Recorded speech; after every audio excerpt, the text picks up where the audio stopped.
சென்னை செங்குன்றத்தில் 15 லட்சம் ரூபாய் மதிப்புள்ள பான்பராக் மற்றும் குட்கா பண்டல்கள் 4 லாரிகளுடன் பறிமுதல் செய்யப்பட்டன. சென்னை செங்குன்றம் வடபெரும்பாக்கத்தில் தனியார் பார்சல் நிறுவனத்தின் கிடங்கில் தடை செய்யப்பட்ட பான்பராக் மற்றும் குட்கா போன்ற போதைப் பொருட்கள் பதுக்கி வைக்கப்பட்டு விற்பனைக்கு அனுப்பப்படுவதாக காவல்துறையினருக்கு தகவல் கிடைத்தது. அதன் பேரில் செங்குன்றம் காவல்துறையினர் கண்காணித்த போது 2 லாரிகளில் தடை செய்யப்பட்ட புகையிலை பொருட்களை ஏற்றிக் கொண்டிருந்தனர். சரக்கு ஏற்றும் பணியில் ஈடுபட்ட பணியாளர்களிடம் விசாரித்ததில் சென்னை முகப்பேரை சேர்ந்த ஏகாம்பரம், ரமேஷ் ஆகியோர் புகையிலை பொருட்களை பதுக்கி வைத்து விற்பனை செய்தது தெரிய வந்தது. இதையடுத்து 15 லட்சம் ரூபாய் மதிப்புள்ள புகையிலை பொருட்களை பறிமுதல் செய்ததுடன் ரமேஷ், ஏகாம்பரம் ஆகியோரை கைது செய்தனர். 4 லாரிகளையும் பறிமுதல் செய்தனர். கேரள மாநிலம் திருவனந்தபுரம் அருகே கள்ள நோட்டு அச்சடிக்கும் கும்பலை சேர்ந்த ஆப்பிரிக்க நாட்டவரை போலீசார் கைது செய்தனர். கர்நாடக மாநிலம் பெங்களூருவில் இருந்து கேரள மாநிலம் திருவனந்தபுரத்திற்கு தனியார் சொகுசு பேருந்து சென்று கொண்டிருந்தது. எல்லைப் பகுதியான அமரவிளை சோதனைச் சாவடியில் பேருந்தை கேரள மதுவிலக்கு போலீசார் சோதனை செய்தனர். அப்போது கானா நாட்டை சேர்ந்தவரை விசாரித்த போது அவர் முன்னுக்கு பின் முரணாக பேசியதாக கூறப்படுகிறது. பின்னர் அவரது கைப்பையை சோதனை செய்த போது அதில் வெளிநாட்டு கரன்சிகள், கள்ளநோட்டு தயாரிக்கும் உபகரணங்கள் ஆகியவற்றை போலீசார் பறிமுதல் செய்தனர். தொடர்ந்து அந்த நபரை கைது செய்த போலீசார் விசாரணை நடத்தி வருகின்றனர்.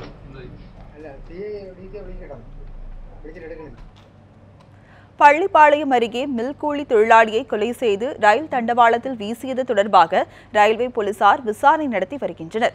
நாமக்கல் மாவட்டம் பள்ளிப்பாளையம் அருகே உள்ள நெட்டவேளம்பாளையம் ரயில் தண்டவாள பகுதியில் உடல் சிதைந்த நிலையில் ஒரு பிணம் கிடந்ததாக பள்ளிப்பாளையம் போலீசாருக்கு தகவல் கிடைத்தது.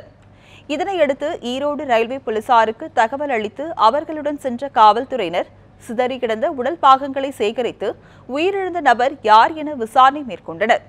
இதில் உயிரிழந்தவர் ஈரோடு மாவட்டம் மாணிக்கம்பாளையத்தை சேர்ந்த மில் தொழிலாளி ராமச்சந்திரன் என்பதும், பள்ளிப்பாளையம் அருகே உள்ள தனியார் நூற்பாலையில் மேற்பார்வையாளராக பணிபுரிந்தார் என்பதும் தெரிய வந்தது. ராமச்சந்திரன் உடலில் 6 இடங்களில் கத்திக்குத்து காயங்கள் இருந்ததால் போலீசார் கொலை வழக்கு பதிவு செய்து விசாரணை மேற்கொண்டு வருகின்றனர். சென்னை அருகே இருசக்கர வாகனத்தில் சென்றவரை வழிமறித்து மர்ம நபர்கள் சரமாரியாக அரிவாளால் வெட்டி படுகொலை செய்த சம்பவம் அப்பகுதியில் பெரும் அதிர்ச்சியை ஏற்படுத்தியுள்ளது. காஞ்சிபுரம் மாவட்டம் தாழம்பூர் சீனிவாச நகர் பகுதியைச் சேர்ந்த கஜேந்திரன் மனைவி ஷீபா மற்றும் 2 மகள்களுடன் வசித்து வந்தார்.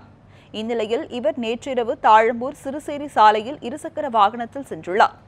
ஆள் நடமாட்டம் இல்லாத இருள் சூழ்ந்த பகுதியை அந்த வாகனம் கடந்தபோது அவரை வழிமறித்த மர்ம நபர்கள் அரிவாளால் கஜேந்திரனை சரமாரியாக வெட்டிவிட்டு அங்கிருந்து தப்பியோடிவிட்டனர்.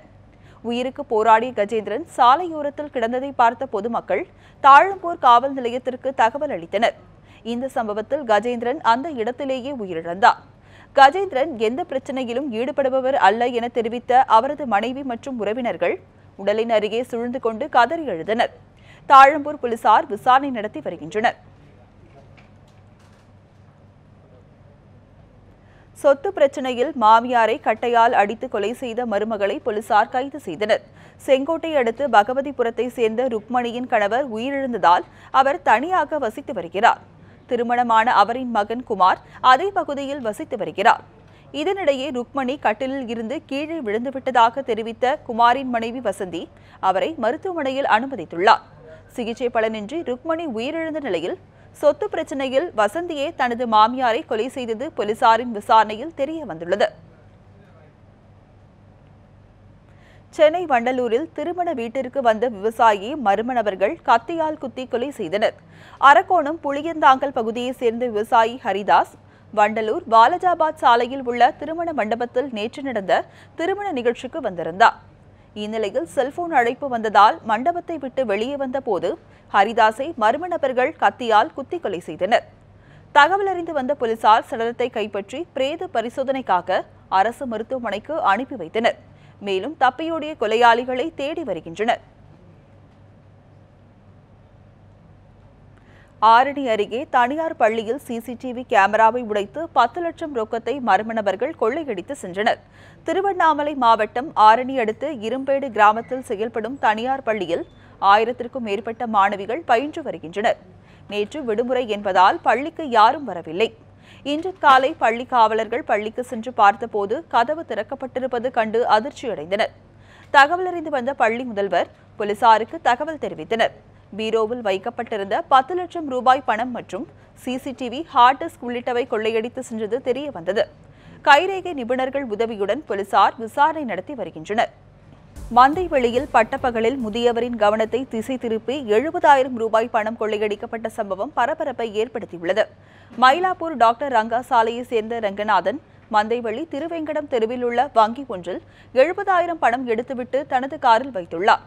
அப்போது இருசக்கர வாகனத்தில் வந்த அடையாளம் தெரியாத 2 பேர் காரின் பின்புறம் பணம் கிடப்பதாக ரங்கநாதனிடம் கூறியுள்ளனர்.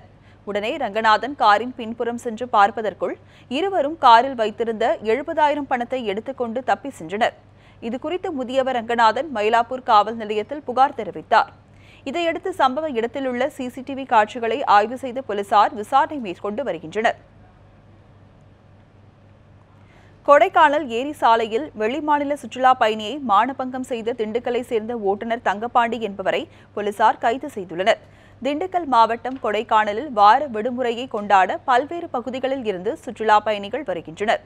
நேற்று மாலை கொடைக்கானல் பிரையன் பூங்கா அருகே ஏரி சாலையில் அதிக அளவில் சுற்றுலா பயணிகள் சைக்கிள் சவாரி, படகு சவாரி, குதிரை சவாரி செய்து மகிழ்ந்தார்கள். அப்பொழுது வெளி மாநிலத்திலிருந்து வந்திருந்த சுற்றுலா பெண் பயணி ஏரி சாலையில் குதிரை சவாரி செய்தபோது திண்டுக்கல் மாவட்டத்திலிருந்து சுற்றுலா வந்த தங்கப்பாண்டி நண்பர்களுடன் இணைந்து அப்பெண்ணை மானபங்கம் செய்ததாக பொதுமக்கள் காவல்துறைக்கு தகவல் அளித்தனர். இதன் அடிப்படையில் தங்கப்பாண்டியை கைது செய்த போலீசார் வழக்கு பதிவு செய்து சிறைக்கு அனுப்பினர். சென்னை அருகே பல்லாவரத்தில் நித்யானந்தா சீடர்களுக்கும் பொதுமக்களுக்கும் இடையே ஏற்பட்ட மோதலில் கார்களையும் பொருட்களையும் பொதுமக்கள் அடித்து நொறுக்கினர். சென்னை அருகே பல்லாவரம் பச்சையம்மன் கோவில் தெருவில் 2.25 ஏக்கர் புறம்போக்கு நிலத்தில் 17 குடும்பத்தினர் வீடுகள் கட்டி 45 ஆண்டுகளுக்கு மேலாக குடியிருந்து வருகின்றனர். இந்த புறம்போக்கு நிலத்திற்கு சொந்தம் கொண்டாடி ராமநாதன் என்பவர் சென்னை உயர்நீதிமன்றத்தில் வழக்கு தொடர்ந்தார். இந்நிலையில் ராமநாதன் மகள் வள்ளி தலைமையில் சிலர் நித்யானந்தரின் சீடர்கள் என கூறிக்கொண்டு இந்த நிலத்தில் முகாமிட்டனர். இந்த இடத்தை சொந்தம் கொண்டாடுவதில் இங்கு வாழும் 17 குடும்பத்தினருக்கும் நித்யானந்தா சீடர்களுக்கும் இடையே தகராறு நிலவி வருகிறது. இந்நிலையில் நேற்று நித்யானந்தரின் சீடர்கள் பொது வழியை அடைத்து சுற்றுச்சுவர் அமைக்கும் பணியில் ஈடுபட்டனர். இதனால் ஆத்திரமடைந்த மக்கள் நித்யானந்தர் சீடர்களை தடுத்தனர். இதையடுத்து இரு பிரிவினரும் ஒருவர் மீது ஒருவர் கற்களை வீசி எறிந்து தாக்குதல் நடத்தினர். தாக்குப்பிடிக்க முடியாத நித்யானந்தரின் சீடர்கள் கண்டெய்னர்களில் அமைக்கப்பட்ட குடிலில் பதுங்கினர். ஆத்திரம் தீராத பொதுமக்கள் அங்கிருந்த கார்களையும் கண்ணாடிகளையும் கண்ணில் பட்ட அனைத்து பொருட்களையும் அடித்து நொறுக்கினர். செயற்கை குடில் மின்சாரத்தையும் துண்டித்து ஜெனரேட்டர்களையும் அடித்து உடைத்தனர். தகவல் அறிந்த பல்லாவரம் காவல் உதவி ஆணையாளர் விமலன் தலைமையிலான காவல் படையினர் விரைந்து வந்து பொதுமக்களிடம் பேச்சுவார்த்தை நடத்தினர். அப்போது நித்யானந்தரின் சீடர்கள் ஆசிரமத்திற்கு ஆள் பிடிப்பதாகவும் அவ்வழியே செல்லும் பெண்களை கிண்டல் செய்வதாகவும் பொதுமக்கள் குற்றம் சாட்டினர். இங்கே நித்யானந்தா அவங்க ஆக்கிரமிப்பு பண்ணுறாங்க. எங்கள் இடத்த ஆக்கிரமிப்பு பண்ணிட்டு ரோடுக்கெல்லாம் பட்டா வாங்கியிருக்கோம், இதுதான் எங்கள் இடம்னு சொல்கிறாங்க. பொம்பளைங்களை கடைக்கு போயிட்டு வந்தால் பிளேன் கிஸ் கொடுக்குறாங்க. சாமியார் பசங்கள்லாம் வரியான்னு சொல்லி கேட்குறாங்க. அதுக்கு அந்த சைடு இருக்கிறவங்க போயிட்டு எங்கள் பொம்பளைங்களை ஏன் அப்படி கேலி பண்ணுறீங்கன்னு சொல்லிட்டு அவங்க போய் கல் எடுத்து அராஜகம் பண்ணி அவங்க உடைச்சாங்க. எங்களை கேலி பண்ணேன்னு சொல்லிட்டு அவங்க போய் நியாயம் கேட்டாங்க. அதுக்கு எங்கள் வீட்டு ஆம்பளைங்க தூங்கிட்டு இருந்தவங்கள வேலை செஞ்சுட்டு போகிறவங்கள விசாரிக்கணும்னு சொல்லிட்டு எங்கள் வீட்டு ஆம்பளைங்களை கூப்பிட்டு போயிருக்காங்க. இது என்ன? இந்த மோதல் தொடர்பாக இரு பிரிவிலும் 15 பேரை பிடித்து காவல்துறையினர் விசாரித்து வருகின்றனர். மேலும் மோதல் ஏற்படுவதை தடுக்க போலீசார் குவிக்கப்பட்டுள்ளனர். மோதலில் நித்யானந்தரின் பெண் சீடர் ஒருவர் காயம்பட்டு குடிலுக்கு மயங்கி கிடந்ததாக கூறி அவரை மருத்துவமனைக்கு கொண்டு சென்றனர்.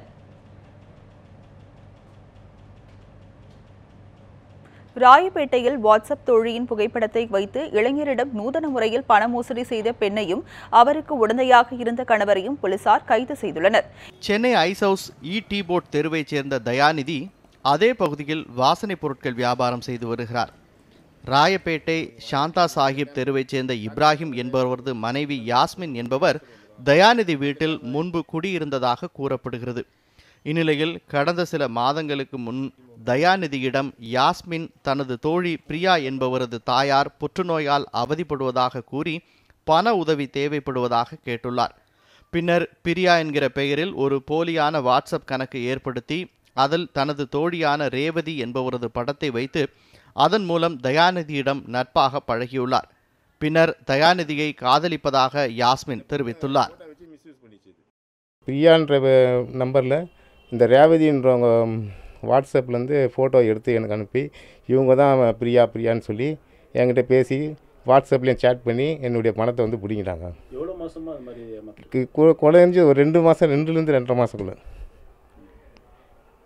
இவங்க யாஸ்மின் இதுக்கு முன்னாடி ஏதாவது மாதிரியான ஃப்ராடுகள்? யாஸ்மின் இப்போ எனக்கு 7 லட்சம் தரணும்னு சொல்லிட்டு வெளியில் வந்து இப்போ ஒரு லேடிக்கிட்ட 3 லட்ச ரூபாவும் இன்னொரு லேடிக்கிட்ட 1,65,000 வாங்கி இது வரைக்கும் இருக்குது. இப்போ அவங்களும் கம்ப்ளைண்ட் கொடுக்கறதா ஒரு முடிவில் இருக்கிறாங்க. பின்னர் பிரியா என்ற பெயரில் தயாநிதியிடமிருந்து சிறிதாக 7 லட்சம் ரூபாய் வரை ஆன்லைன் மூலம் பணம் பெற்றுள்ளார்.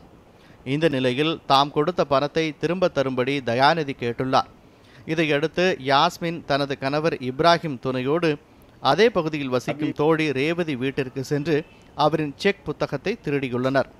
பின்னர் அதில் பிரியா என்று கையெழுத்திட்டு யாஸ்மின் கொடுத்துள்ளார்.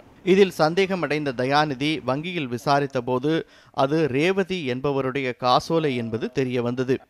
இதையடுத்து ரேவதியின் முகவரிக்கு சென்று பார்த்தபோது தம்மிடம் வாட்ஸ்அப்பில் தொடர்பில் இருந்த பெண் பிரியாவின் படம்தான் ரேவதி என்பது தெரிந்து அதிர்ச்சியடைந்தார்.